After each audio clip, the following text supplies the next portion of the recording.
एक लड़की रास्ते पर अकेली खड़ी गहरी सोच में डूबी हुई थी। उसके चेहरे पर परेशानी साफ दिख रही थी। तो एडिटर, हाँ, क्या तुम मेरे साथ ड्रिंक पर चलना चाहोगी? मैंने हाँ क्यों कह दिया। मैंने तो इस बारे में अपने बॉस को भी नहीं बताया। और अगर ये किसी बहुत ज्यादा महंगी जगह जाना चाहता हो तो मैं कॉर्पोरेट कार्ड से तो बिल्कुल पे नहीं कर सकती। नहीं, असल दिक्कत ये नहीं है। अगर ये सब एक बहुत बड़ी मुसीबत बन गया तो हाँ, मुझे यहां से निकल लेना चाहिए। जब वो बाहर आएगा मैं उसे बोल दूंगी। उसके बाद बस इंटरव्यू पर ध्यान दूंगी। क्या तुमने बहुत देर इंतजार किया? ओ नहीं, देखो जे, आज रात के बारे में। चलो चलते हैं, मैं यहां सबकी नजरों से बचने की कोशिश कर रहा हूं। लड़की, क्या तुम मेरी बात सुन रहे हो? जे, बाद में बात करते हैं, हमारी टैक्सी आ गई। लड़की के मन में झटका लगा। दोनों तेज कदमों से भागने लगे। उनके पैरों की टप टप आवाज तेज होती गई। रात की चकाचौंध के बीच वो बस भाग रहे थे। दोनों की सांसें फूल रही थी। उनकी धड़कनें तेज थीं। लड़की के मन में ख्याल आया, ये कैसी अजीब सी हलचल है मेरे अंदर। टैक्सी के अंदर जाते ही लड़के ने ड्राइवर को फोन दिखाते हुए कहा, हमें इस एड्रेस पर ले चलिए प्लीज। फिर लड़की की तरफ मुड़कर पूछा, एडिटर, हाँ, अगर हम सीधे मेरे घर चलें तो चलेगा? लड़की बिल्कुल दंग रह गई। तुम्हारे घर? फिर उसने हिचकिचाते हुए कहा, तो फिर प्लीज मुझे रास्ते में ही उतार देना। क्या हमारी ऐसी बात नहीं हुई थी? देखो, मैं सच में तुमसे ये कहने वाली थी कि मैं ये सब कैंसिल करना चाहती हूँ। वैसे भी पहली बार मिलने पर किसी अनजान के घर कौन जाता है? लड़का धीमे से बड़बड़ाया, ये पहली बार नहीं है। लड़की चौंक गई। सॉरी, क्या कहा? लड़का अपनी टोपी निकालते हुए और बाल ठीक करते हुए बोला, एक प्राइवेट लाउंज ज्यादा सेफ होता, लेकिन मुझे लगा तुम्हें वो और भी अजीब लगेगा। तो फिर हमें कहाँ जाना चाहिए? लड़की ने थोड़ा सोचा और कहा, मैं तुम्हारे घर चलने के लिए भी तैयार हूं। लड़का उसकी तरफ देखते हुए मुस्कुराया, तुमने कहा था तुम मेरे साथ रहोगी, भूलना मत, मैं तुम पर लाइन मार रहा हूं। रात के अंधेरे में चमकती हुई एक होटल की बिल्डिंग दिखाई देती है। कमरे के अंदर फर्श पर कपड़े और एक बैग बिखरे हुए थे। दोनों की भारी सांसें चल रही थीं। लड़की ने नर्म आवाज में पुकारा, दो यूं। दोनों एक दूसरे के बहुत करीब थे और उनकी सांसें लगातार तेज हो रही थीं। थोड़ा धीरे करो। मैंने आज नए लॉन्जरी खरीदे हैं, अभी उन्हें फाड़ मत देना। तुम इतनी जल्दी में क्यों हो? लड़का बिन कुछ कहे बस उसे अपने करीब खींचता रहा और उसकी गर्दन पर अपने होंठों का एहसास दिलाने लगा। लड़की की सांसें अटकी। रुको। दोनों के बीच की गर्मी बढ़ती जा रही थी और कमरे में बस उनकी तेज सांसों की आवाजें गूंज रही थीं। लड़का लगातार उस पर अपना हक जता रहा था, जिससे लड़की की धड़कनें और बेकाबू होती गईं। उसके हाथ कांप रहे थे और वो बस उस पल में सब कुछ भूल चुकी थी। लड़की ने तड़पते हुए कहा, और तेज, हार्ड, डू इट हार्ड, मोर। लड़का पसीने में लथपथ गहरी सांसें लेते हुए बिना रुके बस उसे देखता रहा, जैसे वो उस पल को हमेशा के लिए कैद कर लेना चाहता हो। तो कमरे में दोनों की भारी सांसें चल रही थीं। लड़के ने धीरे से लड़की की पीठ पर अपना हाथ फिराया और उसकी जुल्फों को सहलाया।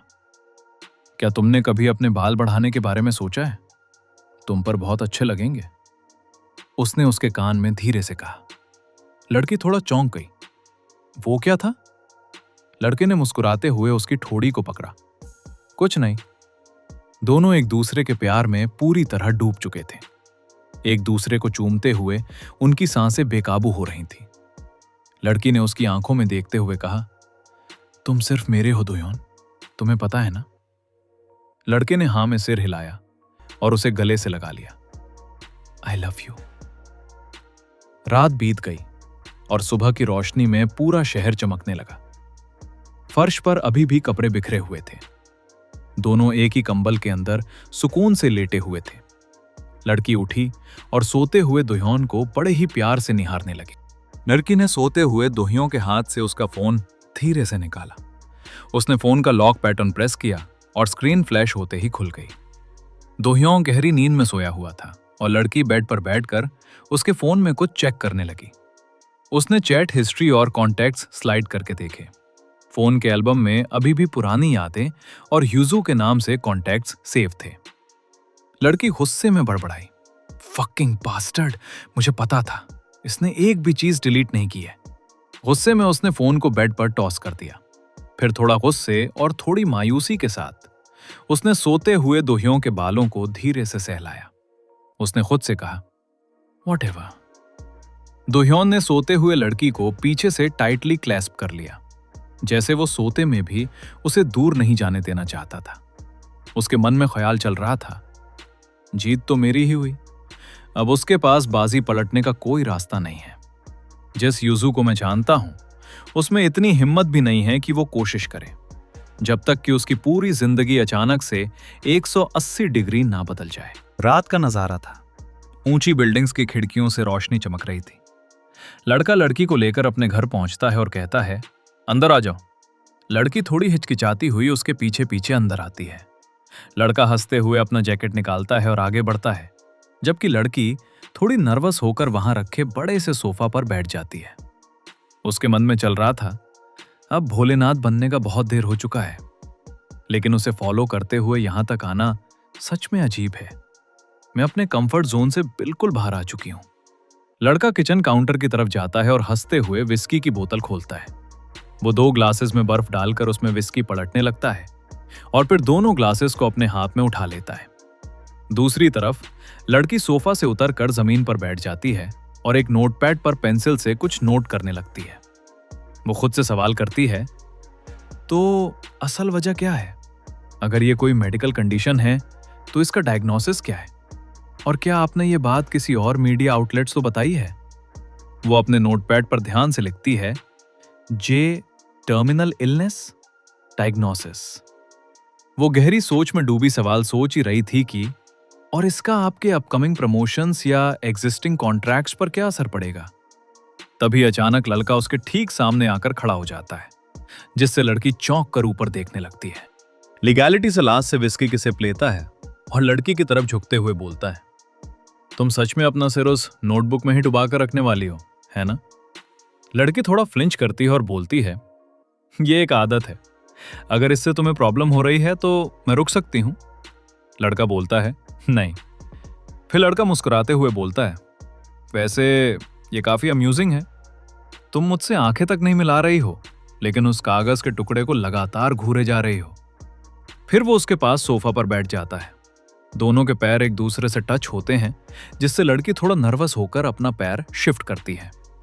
लड़का धीरे से बोलता है, उप्स, क्या हम चीयर्स करें? दोनों अपने ग्लासेस एक दूसरे से टकराते हैं। क्लिंक। लड़की विस्की की सिप लेती है और धीमे से पूछती है, क्या हम उस बात पर वापस जा सकते हैं जो तुम पहले कह रहे थे? क्या तुम्हारा वक्त सच में खत्म हो रहा है? लड़का उसकी तरफ निगाहें घुमाते हुए बोलता है, अगर मैं तुम्हें ना बताऊं तो क्या तुम चली जाओगी? वाह, तुम कितनी कोल्ड हो, मुझे लगा था तुम मुझे पसंद करने लगी हो।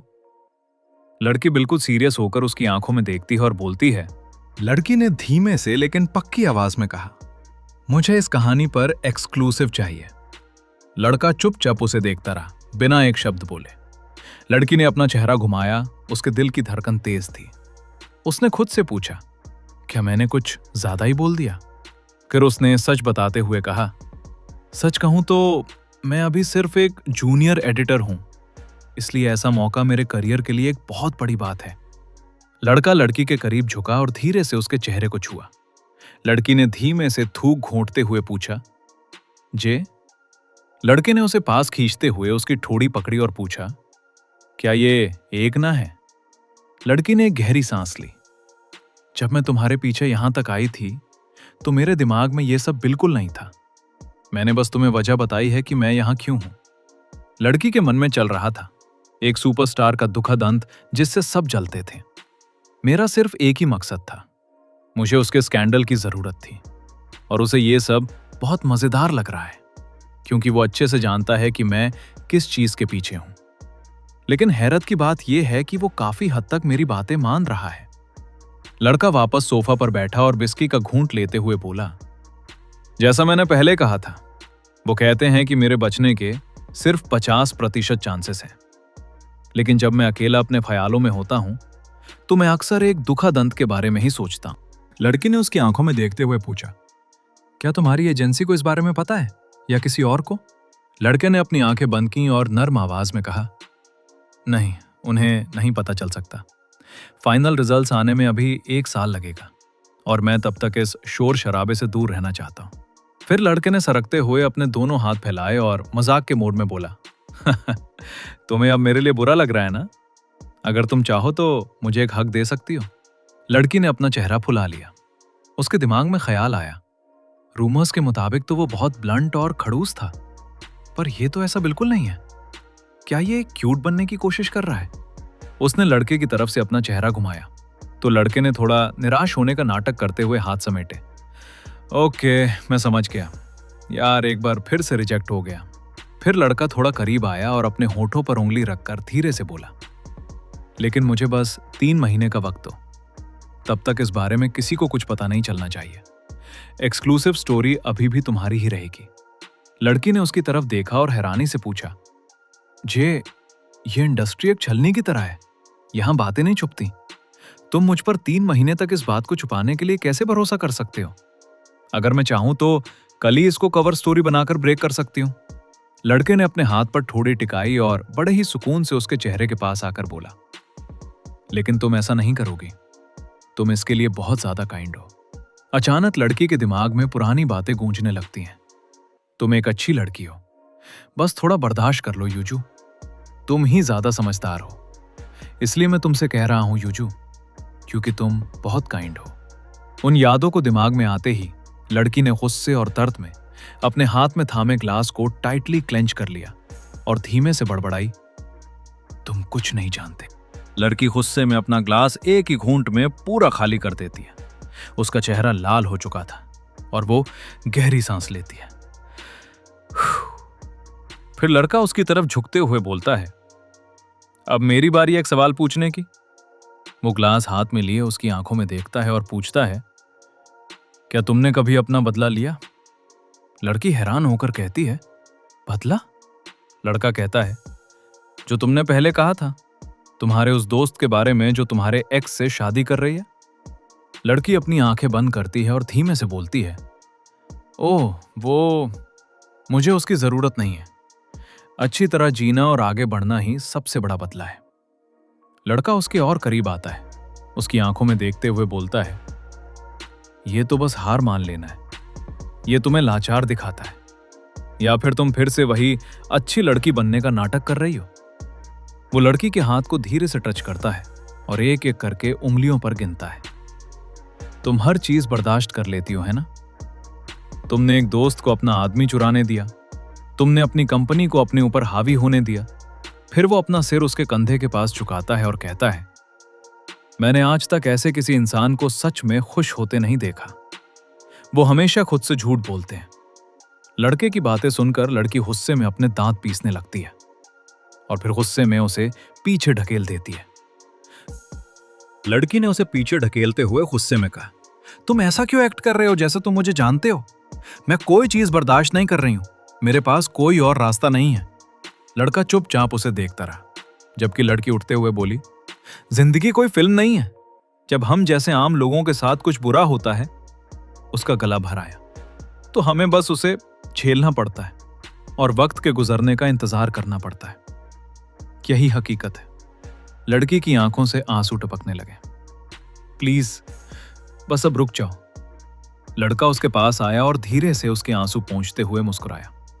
लो, अब तुम सच में एक इंसान जैसी लग रही हो।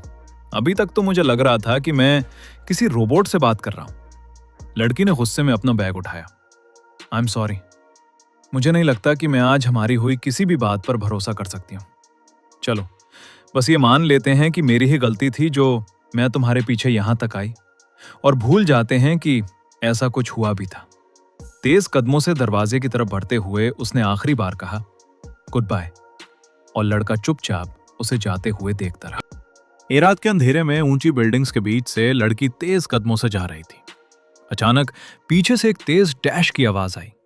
लड़के ने भागकर उसे रोक लिया और उसका हाथ पकड़ते हुए कहा, रुको, एडिटर। हाँ। दोनों की सांसें बहुत तेज चल रही थी। लड़के ने उसे पीछे से टाइटली पकड़ लिया उसने हंसते हुए कहा, हमारी बातें अभी खत्म नहीं हुई हैं। लड़की ने अपना चेहरा घुमाया और गुस्से में बोली, मैं आज रात और गलतियां नहीं करना चाहती, मैं पहले ही बहुत कर चुकी हूं। लड़के ने अपनी आंखें बंद की। उसके चेहरे पर एक नर्म मुस्कान आई और वो बोला, एक चीज चुन लो उन सभी बातों में से जो तुमने अभी तक अपने अंदर दबा कर रखी हैं। मुझे बताओ कि तुम किस पर आग लगाना चाहती हो। लड़की बिल्कुल तंग रह गई। उसने हैरानी से पूछा, तुम किस बारे में बात कर रहे हो? लड़के ने उसके करीब आते हुए बड़े ही कॉन्फिडेंस से कहा, बदला लेना इतना ज्यादा कॉम्प्लिकेटेड नहीं होता, तुम्हें बस उन्हें हर एक चीज के लिए पछताने पर मजबूर करना है। लड़की की आंखें फटी की फटी रह गईं जब लड़के ने आगे कहा, मेरा असली नाम ताए ईगो है। अगली बार जब हम मिलें तो मुझे जे कहने के बजाय मेरे नाम से पुकारना। उसने लड़की के चेहरे के पास आकर धीरे से बड़बड़ाया, वैसे अभी मेरा मूड एक अच्छा लड़का बनने का है। लड़के ने उसे और पास खींचते हुए कहा, और मैं तुम्हें पसंद करता हूं। रात के अंधेरे में उनकी ये दुश्मनी और दोस्ती के बीच का पल कैमरा में कैद हो रहा था। जूम, किसी ने दूर से उनकी फोटो क्लिक कर ली थी। अगले दिन सियोरा कंपनी की बिल्डिंग दिखाई देती है। ऑफिस के अंदर लड़कियां चलते हुए बातें कर रही थी। एक लड़की अपने होंठों पर उंगली रखकर बोलती है, गॉड, क्या मैंने हाल ही में बहुत ज्यादा वेट गेन कर लिया है? मैं बहुत ब्लोटेड फील कर रही हूँ। दूसरी लड़की बोलती है, बिल्कुल नहीं, जिम जाने की जरूरत तो मुझे। हाँ, स्टॉप इट, तुम बहुत गॉर्जियस हो मीना। मीना बोलती है, वैसे जी है, क्या तुमने उस सैलून को चेक किया जो मैंने रेकमेंड किया था? क्या तुमने उस मेकअप आर्टिस्ट से बात की जिसे मैंने भेजा था? जी है मुस्कुराकर बोलती है, हाँ मैंने किया, उसने मुझे डिस्काउंट भी दिया। वो कह रही थी कि जब से तुमने उनके बारे में पोस्ट किया है उनके फॉलोअर्स अचानक बढ़ गए हैं। वो बहुत खुश थी। मीना हंसते हुए बोलती है, ऑनेस्टली तुम तो लगभग एक सेलिब्रिटी हो यूनसेओ, ब्यूटी डिपार्टमेंट की शान। यूनसेओ शर्माते हुए बोलती है, प्लीज, कुछ हजार फॉलोअर्स होने से कोई सेलिब्रिटी नहीं बन जाता। वहां रास्ते में चलते हुए यूनसेओ अचानक रुकती है और बाकी लड़कियों से बोलती है, ओ तुम लोग आगे चलो, मैं बस 1 सेकंड में आती हूँ। बाकी लड़कियां बोलती हैं, ऑलराइट। यूनसेओ का ध्यान दूसरी तरफ बैठी उस लड़की पर जाता है जो अकेले कॉर्नर में बैठकर अपने लैपटॉप पर तेज कदमों से कुछ टाइप कर रही थी। टैप टैप, मैं बस 1 सेकंड में आती हूँ। ठीक है। गुड मॉर्निंग यूजू, मैंने सुना कल तुम इमरजेंसी फील्ड शूट पर गई थी। मैं तुम्हारे डेस्क पर आई थी पर तुम वहां नहीं थी। हाँ, मेरा एक शूट था। हाँ मुझे पता है, मैं फाइल्स लेने गई थी। तुमने जे का इंटरव्यू किया था ना, कैसा चल रहा है? मैंने सुना उसकी पीआर टीम बहुत ज्यादा नखरे दिखा रही है। डेडलाइन कब की है? तुम क्यों पूछ रही हो? मैं अभी भी ड्राफ्ट तैयार कर रही हूँ, जब तैयार हो जाएगा तो भेज दूंगी। हमारी टीम ने भी उसी दिन एक ब्रांड टाइप के लिए जे का यूज किया था। मैं बस ये पक्का करना चाहती हूँ कि हमारा मेकअप, मूड और कलर पैलेट एक जैसा ना हो। हमारा कॉन्सेप्ट पूरी तरह से स्ट्रीट था, कुछ भी एक जैसा नहीं होगा। वेल, मुझे लगा ही था। फिर भी जब हमारे शेड्यूल्स क्लैश करें तो कोऑर्डिनेट करना ज्यादा बेहतर है। हम हाई स्कूल में दोस्त थे और अब एक ही कंपनी में काम करते हैं, तो ये बुरी बात होगी अगर हम एक दूसरे के काम में दखल दें। अगली बार से मैं तुम्हें अपडेट रखूंगी। मुझे बिल्कुल आखिरी वक्त पर इस काम में लगाया गया था।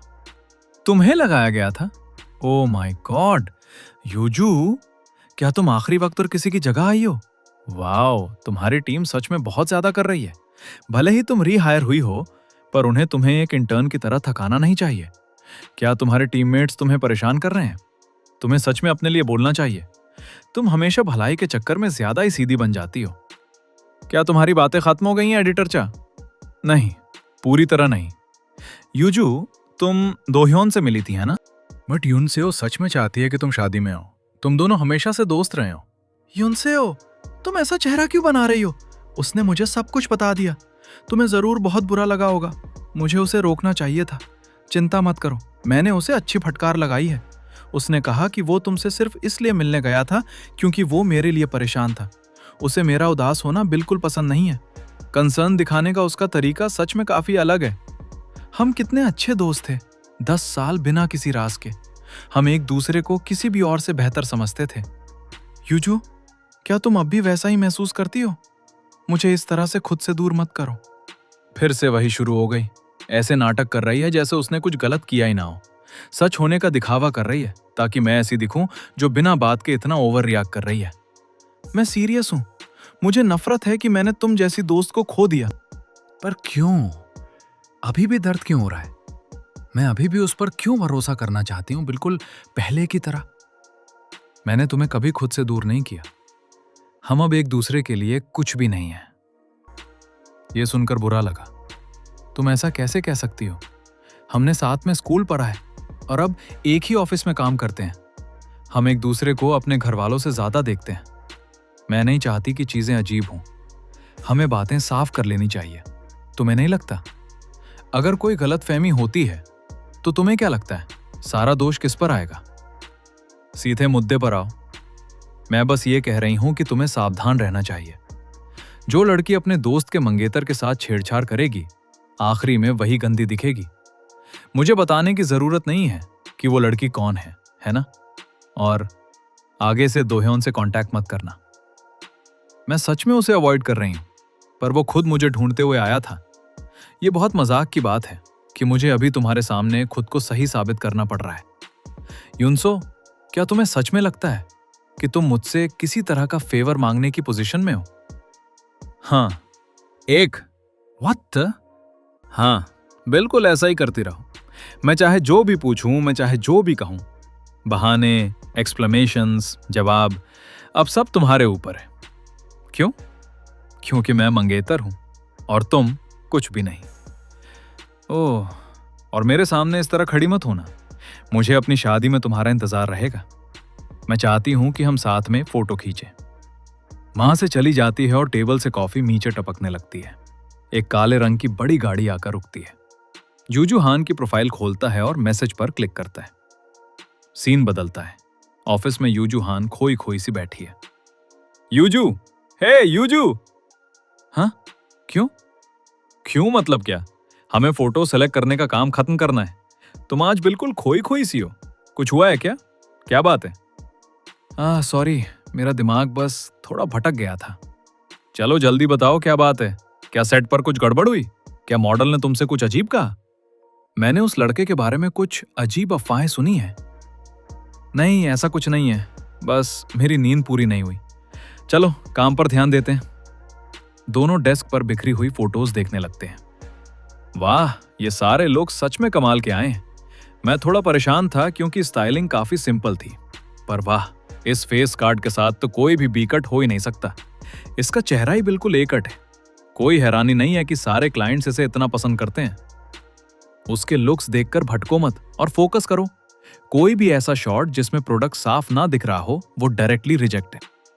और अगर लाइटिंग बहुत ज्यादा हार्श हो और शैडोज को मडी बना दे, तो वो भी नहीं चलेगा। ये वाली फोटो एक बी कट है क्योंकि इसका लिप कलर ब्रांड के पैलेट से मैच नहीं करता, जिसमें मॉडल का लुक काफी इंटेंस है। लेकिन ये वाली, इसकी आंखों में इस लुक के साथ, ये तो एक एब्सोल्यूट ए कट है। उसे पुरानी बातें याद आने लगती हैं जब वो मॉडल के काफी करीब थी। क्या तुमने कभी अपना बदला लिया? ये तो बस हार मान लेना है। ये तुम्हें बेबस दिखाता है, या तुम फिर से वही अच्छी लड़की बनने का नाटक कर रही हो। तुम हर चीज बर्दाश्त कर लेती हो, है ना? तुमने एक दोस्त को अपना आदमी चुराने दिया। तुमने अपनी कंपनी को अपने ऊपर हावी होने दिया। मैंने कभी किसी ऐसे इंसान को आखिरी में खुश होते नहीं देखा। किसी एक चीज को चुनो, उन सब चीजों में से जो तुमने अभी अपने अंदर दबा कर रखी हैं।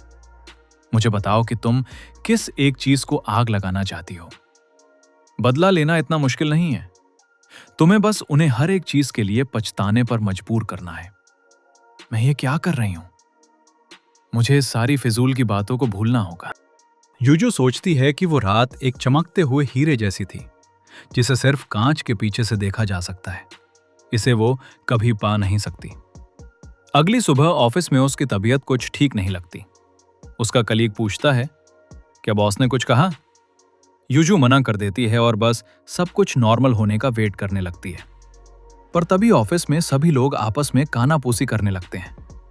यूजू जब जे एडिटोरियल के फोटो सेलेक्ट्स लेकर अपनी सीनियर के पास पहुंचती है, तो उसकी सीनियर गुस्से में अपना फोन दिखाते हुए पूछती है, यूजू, क्या तुम इसका जवाब दोगी?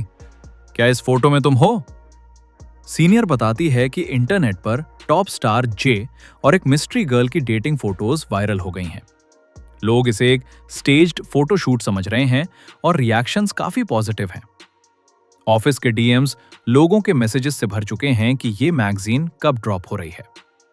ये सुनकर यूजू के होश उड़ जाते हैं और उसका दिल तेजी से धड़कने लगता है। वो ऑफिस के बाकी लोग आपस में बातें कर रहे हैं और यूजू के लिए ये सब किसी बुरे सपने जैसा लग रहा है। उसका दिल डर के मारे तेजी से धड़क रहा है। कॉन्फ्रेंस रूम में सीनियर गुस्से में पूछती है, जे का घर रात के 3:30 बजे, क्या इस फोटो में तुम हो? यूजू चुप रहती है। सीनियर बताती है कि मार्केट में यह अफवाह पहले ही फैल चुकी है कि फोटो में दिखने वाली लड़की एक एडिटर है और सच्चाई सामने आने में अब ज्यादा वक्त नहीं बचेगा। यूजू डरते डरते सफाई देने की कोशिश करती है। ये बस एक गलतफहमी है। आप उस दिन इंटरव्यू पर थी और ये तब हुआ जब शूट खत्म हो चुका था। पर सीनियर उसकी बात बीच में ही काट देती है। वो कहती है कि किसी एडिटर का मॉडल के घर इतनी रात को जाना प्रोफेशनल तरीके से बिल्कुल सही नहीं है। वो गुस्से में सवाल करती है कि कंपनी को बिना बताए इतना बड़ा स्कैंडल कैसे खड़ा कर दिया और वो वहां गई ही क्यों थी। यूजू को वहां बिताया वो पल याद आने लगता है जब उसने कहा था, क्या हो अगर मैं तुमसे कहूं कि मैं मर रहा हूं। खैर ये 50-50 शॉट है, तो इस बात का चांस है कि मैं नहीं मरूंगा। यूजू रुआंसी होकर माफी मांगती है। आई एम सॉरी, मेरा ऐसा कोई इरादा नहीं था। ये कोई पर्सनल बात नहीं थी, मैं तो बस। पर उसके पास आगे बोलने के लिए शब्द नहीं बचते। यूजू दिल ही दिल में सोचती है कि वो क्या बोले। क्या वो ये बहाना बनाए कि वो किसी अफवाह को लेकर परेशान थी? वो अभी सीनियर को सच नहीं बता सकती। सीनियर उन वायरल फोटोज को टेबल पर फेंक कर गुस्से में कहती है, तुम्हारा इरादा जो भी हो पर नतीजा तुम्हारे सामने है। जब किसी बड़े ब्रांड के एडिटोरियल पर ऐसा दाग लगता है तो तुम्हें क्या लगता है क्लाइंट किसके ऊपर उंगली उठाएगा? उसी पर ना जो इस प्रोजेक्ट का इंचार्ज था। यूजू बुरा सा मुंह बनाकर दबी आवाज में कहती है, ये मेरी गलती है। ये सुनकर सीनियर और भड़क जाती है। तुम्हारी गलती? ये बात जरा क्लाइंट से जाकर कहो। उन्हें कहो कि ये बस एक एडिटर की गलती थी। तो चलिए अब अगले इशू में मिलते हैं। सीनियर काफी दुखी होकर कहती है कि यूजू हमेशा इतनी मेहनत करती थी, इसलिए वो इस बार उसे एक जीत दिलाना चाहती थी, पर यूजू ने खुद ही सब कुछ बर्बाद कर दिया। तभी उनका कलीग हांफते हुए रूम में भागकर आता है और चिल्लाता है, बॉस बॉस, बाहर मामला काफी बिगड़ चुका है। सीनियर पूछती है, अब क्या हुआ? कलीग अपना फोन दिखाते हुए बताता है, जे के शूट के जो प्रीकट्स थे वो इन पापराजी लीक्स के साथ मिक्स हो गए हैं और अब ये सब स्टैग्राम और टॉक टॉक पर बुरी तरह वायरल हो रहा है। कलीग खुश होते हुए बताता है, इसके ऑलरेडी 50,000 से ज्यादा शेयर्स हो चुके हैं और यूट्यूब पर एक 30 सेकंड का क्लिप है जिसपे 7 लाख से ज्यादा व्यूज आ चुके हैं। इंटरनेट पर इसका बहुत बड़ा क्रेज चल रहा है। यह सुनकर सीनियर गुस्से में कहती है, हम यहां ब्रांड की लायबिलिटी की बात कर रहे हैं और तुम बीच में व्यूज की गिनती क्यों ला रहे हो? कलीग थोड़ा झिझकते हुए कहती है, वो एक्चुअली बात यह है।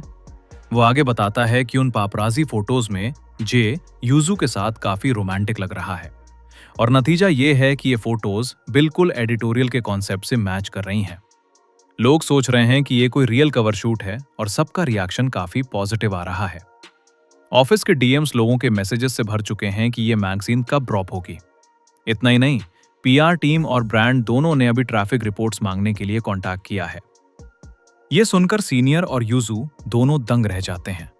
कलीग खुशी खुशी आगे बताता है, मैंने जे की मार्केटिंग टीम से भी चेक किया है और उनका भी यही इशारा है कि हमें सिचुएशन का फायदा उठाना चाहिए और इसे एक कॉन्सेप्ट वायरल मार्केटिंग की तरह चलने देना चाहिए। जे की इस चालाक स्ट्रेटजी पर जहां कलीग मुस्कुरा रहा है, वहां सीनियर अपना सिर पकड़कर गहरी सांस लेती है और यूजू बस खामोशी से सब देख रही होती है। सीनियर अपना सिर पकड़कर कहती हैं, ये वायरल होना काफी कम वक्त के लिए होता है। ब्रांड ही तय करेगा कि ये उनके लिए एक बड़ी पीआर जीत है या फिर उनकी इमेज पर एक दाग। हमें अभी से इतनी ज्यादा उम्मीद नहीं लगानी चाहिए। फिर वो यूजू की तरफ मुड़ती हैं और सख्ती से कहती हैं, और यूजू, चाहे इस बार तुम्हारी किस्मत ने तुम्हारा साथ दे दिया हो, पर इस तरह से मिली अटेंशन पर घमंड मत करना। यूजू अपना सिर झुका लेती है और दबी आवाज में कहती है, मैं समझ गई, आई एम सॉरी। इस सब के बाद यूजू सीधे वॉशरूम जाती है और अपने चेहरे पर पानी के छींटे मारती है। उसका दिमाग घूम रहा है। एक स्कैंडल? पापराजी? ये सब क्या हो रहा है? उन्होंने हमें कब शूट किया? वो परेशानी में सिंह को पकड़कर सोचती है, क्या अब भी ये प्रोजेक्ट सच में सेफ है? उसे अपने कलीग की बातें याद आने लगती हैं कि कैसे ये स्टैग्राम और टोक टोक पर वायरल हो चुका है। अगर पीआर टीम की बात सच है तो शायद ये एक अच्छा मौका हो सकता है। पर फिर युजू का दिल घबरा उठता है। नहीं नहीं, हे भगवान प्लीज। वो अपना फोन उठाती है जिस पर अभी भी वही न्यूज चल रही है। वो खुद से कहती है, मैंने अपने पूरे करियर में कभी इस तरह की अटेंशन नहीं झेली और ना ही मुझे कभी ऐसा कोई मौका मिला है। इंटरनेट पर लोग तारीफों के पुल बांध रहे हैं। कोई कह रहा है सेओरा तो कमाल कर रहा है, तो कोई इसे पीआर टीम का एक जीनियस मास्टर स्ट्रोक समझ रहा है। पर युजू आईने के सामने खड़े होकर खुद को समझाती है, मुझे अभी से हवा में नहीं उड़ना चाहिए। कुछ बदला नहीं है। क्या हो अगर ये मामला दोबारा मेरे गले पड़ गया तो? तभी उसके फोन पर नोटिफिकेशंस की बाढ़ आ जाती है। 99+ नोटिफिकेशंस। वो हैरान होकर इंस्टाग्राम खोलती है तो उसके होश उड़ जाते हैं। पूरी स्क्रीन नए फॉलोअर से भरी पड़ी थी। वो डर जाती है। वेट, क्या? इन लोगों को मेरा अकाउंट कैसे मिला? वो जल्दी जल्दी स्क्रॉल करती है और तभी उसे सच्चाई का पता चलता है। किस्मत और बदकिस्मत दोनों एक जैसी ही होती हैं। दरअसल खुद टॉप स्टार जे ने उसे फॉलो किया था, जिसके 1.2 मिलियन फॉलोअर्स हैं। युजू अब